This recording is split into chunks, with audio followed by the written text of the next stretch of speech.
to Jose. Swung on, hit high, hit deep to right, away back into the second deck. Jose Ramirez. Oh my goodness. Good teams win, but great teams cover. Travis Kelce touchdown. We're so due. Getting that, Vic. Everybody like. Welcome back to Home My Bev Podcast. I'm your host, Brandon Park. Here with me, as always, the one, the only, Korgs, one of one. What's up, everybody? It is Saturday morning. We are just a day away before we have our AFC and NFC Championship round. Yeah, and we're going to find out who's going to the Super Bowl. So, very excited.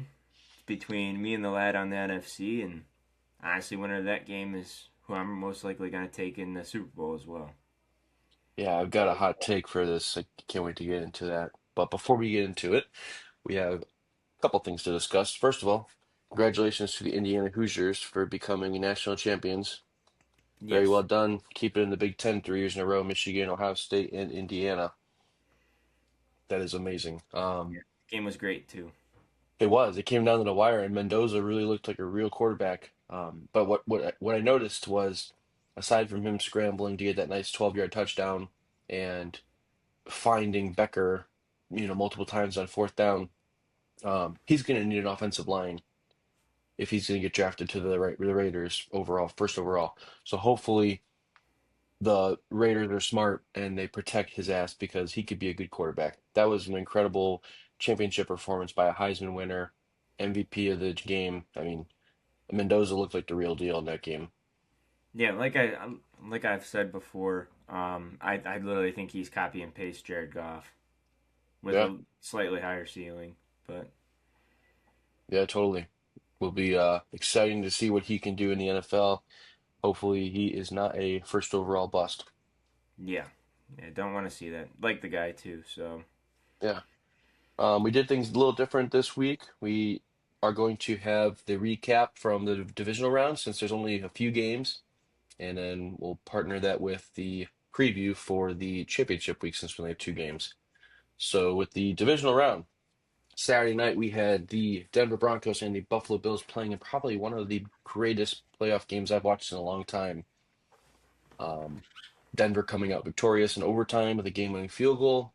The story here, though, was Bo Nix played his heart out, and at the end of the game, he broke his ankle. And we now have Jarrett Stidham playing in the AFC Championship game for the Denver Broncos. Broncos fans are not scared. Broncos fans trust Stidham because Sean Payton trusts Stidham. yeah. I mean, the line's right now for that game. I mean, we'll talk about that, but the Patriots aren't as favored as I thought they would be. Well, the line's moving closer too. Yeah, The public is starting to transition back to the Broncos, but we'll get into that. So, Denver beating Buffalo. Buffalo just can't win the big one. They end up firing Sean McDermott. Josh Allen very visibly frustrated. You can tell he was very upset at the end of the game. Just can't get it done. So yeah, hopefully they get that figured out there. They got such a good team going.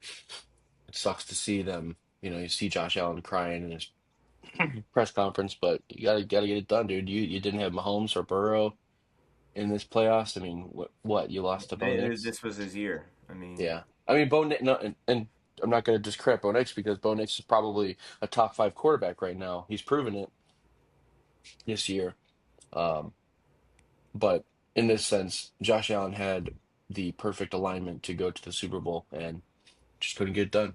So Denver 33, Buffalo 30. yeah, Um, and honestly, this next game, it reminded me of watching the Seattle versus Denver Super Bowl when Peyton Manning couldn't get anything done. Seattle steamrolls San Francisco 41-6, opening with the kick return by Rashid Shaheed. This game was over before it started. I mean, it was, if you were a bettor, this was not the game to bet on. I think JSN had like 30 receiving yards. Kenneth Walker had 3 touchdowns, and Charbonnet gets hurt. Just a strange game, but Seattle just dominant. Yeah, I mean, like you said, this game was over before it even really started. Um, I know San Francisco fans or bettors had like a sliver of hope when it was 17-7, and then pretty much after San Francisco scored that touchdown, it was just back to pedal to the metal and didn't let Yeah. up after that. Um, No. Very excited for this week though, or Yeah, tomorrow, I should say. it was a nice little icing on the cake for your steak dinner too. Yes, The yes, it double or was. the double or nothing. Yeah, I don't think you guys even participated, but you still won it. So no, hopefully we can still get that planned and good to go, and we'll get down with the lad and yeah. get It everybody was out it for a was steak big dinner. time. Ball don't lie. Yeah, for sure. Yeah. And then moving into Sunday, last week we had the New England Patriots hosting the Houston Texans. They kept it a little closer than I thought they would, but man, this was the game of the turnover. It was turnover after turnover after turnover. CJ Stroud with 4 interceptions, just couldn't get done. Drake May had a fumble. Um, just overall, New England got the job done, but it was ugly the way they got it. Oh, 100%. I mean, this game, I feel like New England definitely should have won by a lot more, just with how the Texans' offense was functioning. But the Texans' defense, I mean, also was. I mean, you can't ask more from a defense Yeah, when your offense turns the ball over. How many times did they turn it over in total? I know in the game there was 8 in total. I want to say it was 5 times, but I feel let's like it was see. more than that. Look at the box score. I know Turnovers. CJ had 4 interceptions himself. Hu- Houston had 5, and New England had 3. Yeah. So I mean, you can't really ask too much more of your defense. Your defense got 3 turnovers, and for majority of the game with your offense having 5 turnovers, it was a one-score game for majority of the game. So I mean, not a great look for C.J. Stroud, and I know a lot of fans are wanting to replace him. I give him at least one more year.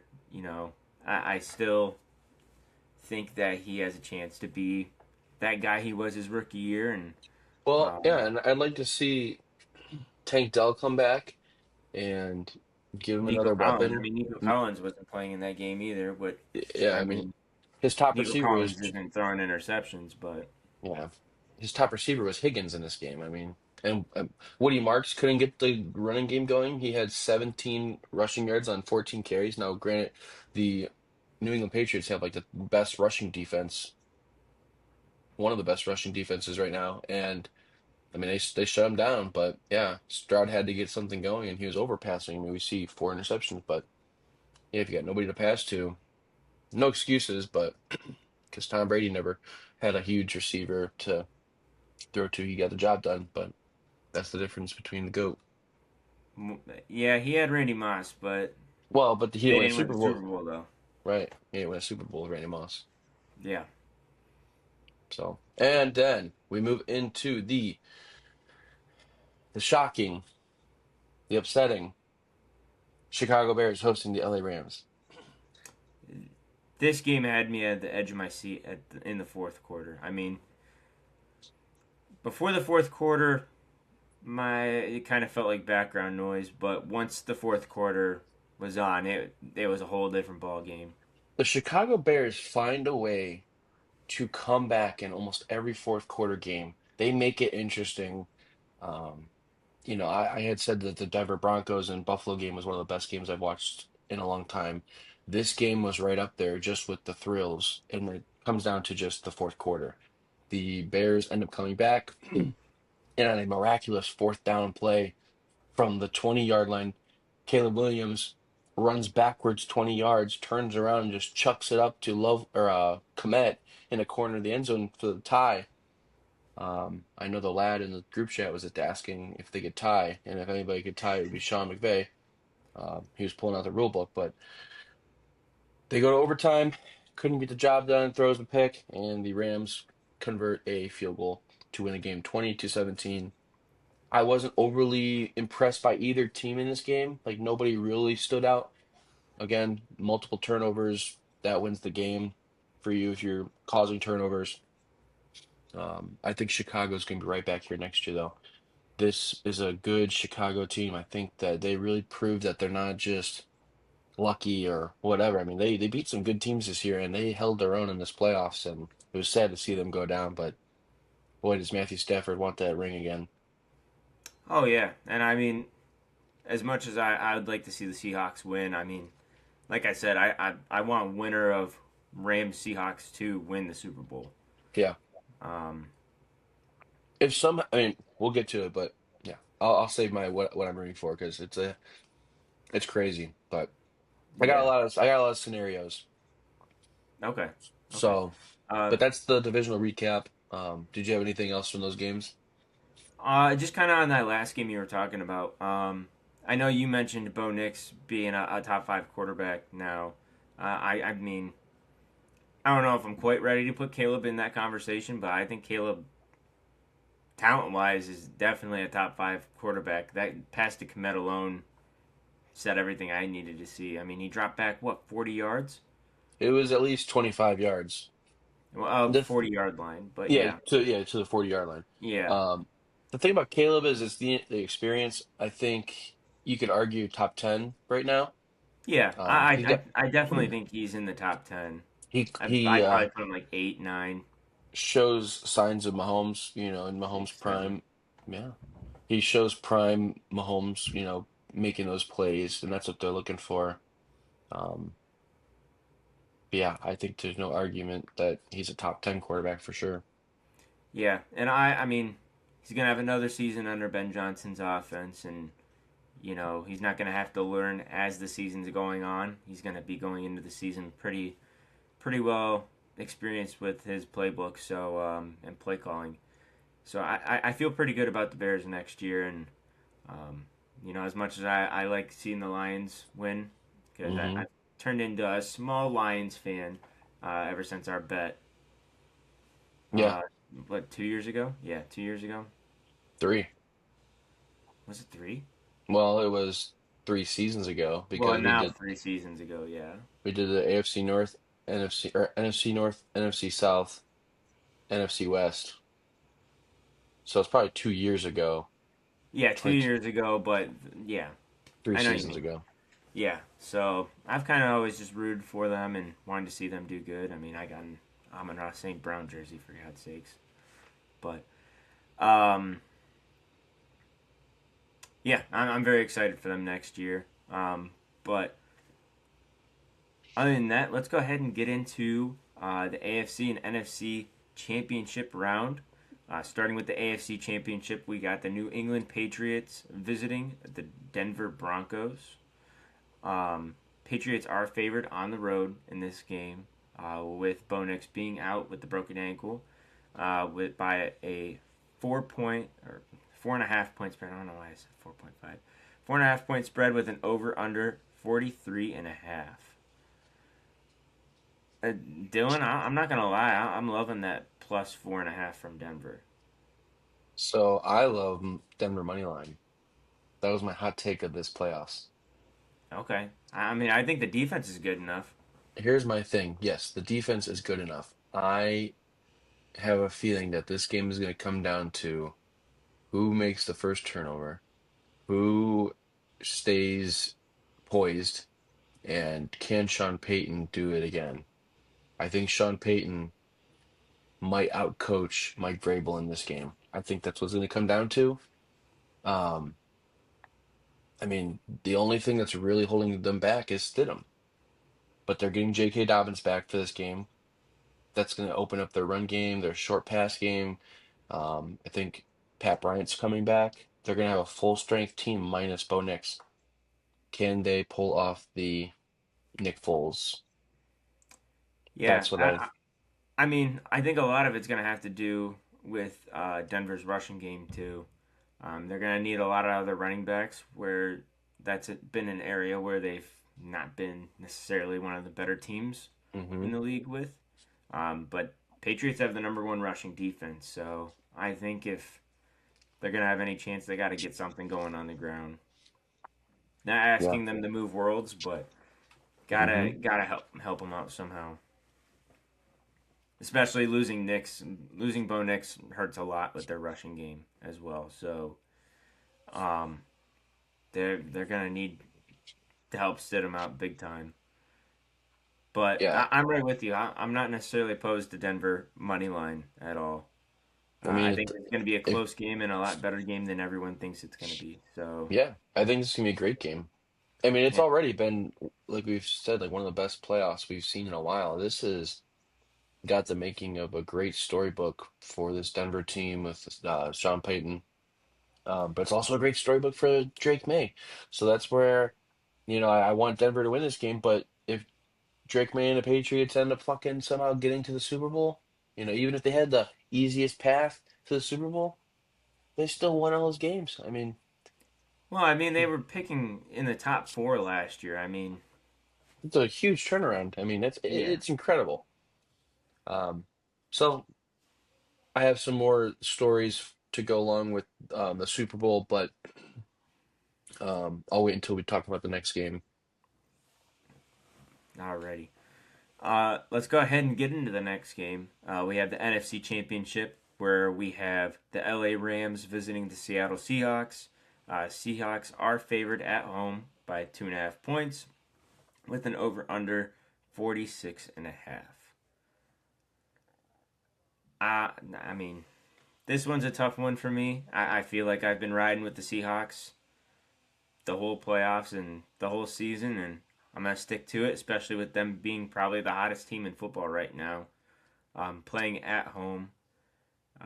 So I'm going to go Seahawks money line on this one. I'm not going to overthink it, and like I stated before, whoever wins this game is who I'm having win the Super Bowl.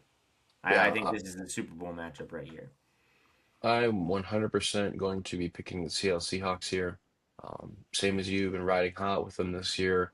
The only thing that concerns me is will we finally see Sam Darnold turn back into a pumpkin? It's always in the back of my mind, always thinking about it. Is there a chance Sam Darnold becomes a pumpkin again? He didn't throw very much last game. He was hurt. He hasn't been on the practice report this week. He's still showing up on the injury report. I would imagine he has to practice today if he didn't yesterday.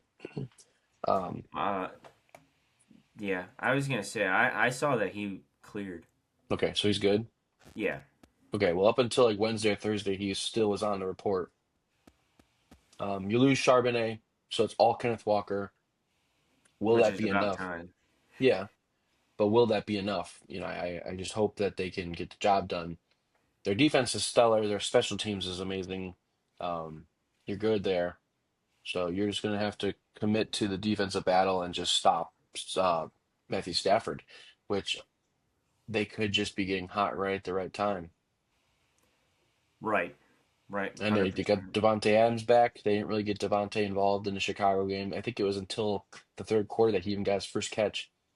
Yeah, You just got to hope that the right Seattle team shows up and the wrong Rams team shows up. But now that we've talked about both games, there's a couple scenarios here that I'm actually excited to see. There's three ways that we have past Super Bowl matchups. We have the Denver Broncos versus Seattle Seahawks. When the last time they faced off, Seattle broke the back of, or broke the brakes off of Denver. We've got a rematch between Seattle and New England when New England won on the goal line because Russell Wilson threw an interception. Why didn't you run it? We have the I'm sorry, the New England Patriots and the Rams in a rematch of one of the lowest scoring Super Bowls in history. probably my least favorite Super Bowl I ever watched. It's so unmemorable. And I don't believe that the Broncos and Rams have played each other. They have not.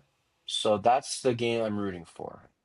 Now, if I was to bet on a matchup, it would be that just to see a new matchup. But I think it's going to be a rematch of Seattle and Denver.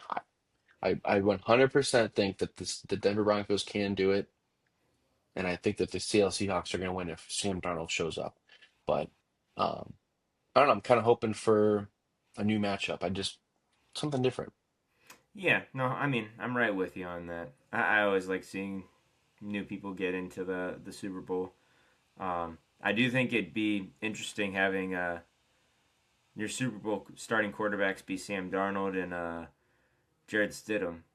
I mean, if you told one of us that 3 years ago that, yeah, in 3 years, Sam Darnold and Jarrett Stidham will be starting quarterbacks in the Super Bowl, I think we would think you were on crack.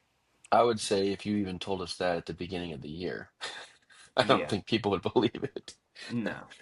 Because truthfully, who really thought that the Seattle Seahawks would be this good with Sam Darnold? I mean, we saw them have flashes of greatness with Geno Smith and his wide receivers, but he had DK, and then they lose DK. Now it's all Jackson Smith and Jigba is what is the talk of this season. Um, and arguably had almost an offensive player of the year candidate type season. Um, it just makes you wonder where were these people at the beginning of the season? I wonder what they were thinking. But yeah, Jarrett Stidham, who would have thought? Yeah. No, absolutely. Um, but yeah, other than that, that's gonna wrap it up for this episode. Dylan, was there anything else you wanted to talk about before we hop off? Um, Not very much. If you're a puck lad like I am and the lad is, a lot of good hockey going on right now. We're just closing in on the Olympics starting February 6th. I think we're going to have to do a whole Winter Olympics hockey preview. I think that'd be awesome. Something Okay. to do during Super Bowl week. A lot Yeah. of people are asking for more hockey content. Uh, my Blackhawks still in last place, but playing a lot of good hockey. Yep. Lost to What Tampa last night. did you watch it or no? No, I when we were originally gonna record last night, and I was gonna wear my Tampa jersey on purpose Uh, just to see if you realized. well, that's funny because I had my other Blackhawks hat on. Um, I watched the game and then my friend came over to bring his trash over and he stayed longer than I thought. But um, yeah, I watched the whole third period and they ended up going to overtime and then ended up going into a shootout. And it's funny because the Blackhawks went into a shootout the night before against Carolina and they won it. Um, Oliver Moore on his 21st birthday got the game-winning shootout goal, which is sick. Um, But yeah, they couldn't get it done against Tampa last night. And it's so hard because it's like you hate to root against Tampa. Like, all right, I hate to root against Tampa, but it's like Blackhawks, number one on my list for hockey. So, Yeah. but it's still a great game. I love free hockey. I love shootouts and overtime. Yeah. But No, absolutely. but yeah, I am putting together my Olympics preview of key players to watch for in different country teams and some past stats. So if you're interested in hockey, we're doing a Olympics preview. All right. Sounds good. Well, if you guys did enjoy this episode, make sure you leave a like, comment down below who you have making it to the Super Bowl from both the AFC and NFC. Um, but oh, and also subscribe if you guys enjoyed. We're posting more content here on Hold My Bev. I know I'm gonna have an NBA trade deadline video as well. I always try to do trade deadline videos. Um, and Dylan here is gonna have the NHL Olympic preview. So yeah, looking forward to it. But we'll see you guys next time.